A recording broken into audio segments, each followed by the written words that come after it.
টানা ৩৮ দিনের সংঘাত শেষে পাকিস্তানের মধ্যস্থতায় শান্তি আলোচনায় বসেছিল ইরান ও যুক্তরাষ্ট্র। কিন্তু ইসলামাবাদে অনুষ্ঠিত এই শান্তি আলোচনা কোনো সমঝোতা ছাড়াই ভেস্তে যায়। এ অবস্থায় হরমুজ প্রণালীতে অবরোধের ঘোষণা দিয়েছেন মার্কিন প্রেসিডেন্ট ডোনাল্ড ট্রাম্প। তবে ট্রাম্পের হুমকিকে বৃদ্ধাঙ্গুলি দেখিয়ে হরমুজ প্রণালী পাড়ি দিয়েছে একটি ইরানি সুপার ট্যাঙ্কার।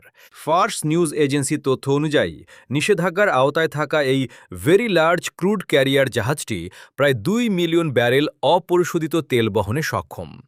ট্রাম্পের অবরোধ শুরুর পর এটি প্রথম বড় কোনো ইরানি জাহাজ যা মার্কিন নৌবাহিনীর চোখ রাঙানি উপেক্ষা করে গন্তব্যের দিকে এগিয়েছে। তবে জাহাজটি পণ্যবাহী ছিল নাকি খালি অবস্থায় ফিরছিল সে বিষয়ে এখনও বিস্তারিত কিছু জানা যায়নি। ফার্স নিউজ এজেন্সির তথ্য অনুযায়ী নিষেধাজ্ঞার আওতায় থাকা এই ভেরি লার্জ ক্রুড ক্যারিয়ার জাহাজটি প্রায় ২ মিলিয়ন ব্যারেল অপরিশোধিত তেল বহনে সক্ষম। ট্রাম্পের অবরোধ শুরুর পর এটি প্রথম বড় কোনো ইরানি জাহাজ যা মার্কিন নৌবাহিনীর চোখ রাঙানি উপেক্ষা করে গন্তব্যের দিকে এগিয়েছে। তবে জাহাজটি পণ্যবাহী ছিল নাকি খালি অবস্থায় ফিরছিল সে বিষয়ে এখনও বিস্তারিত কিছু জানা যায়নি।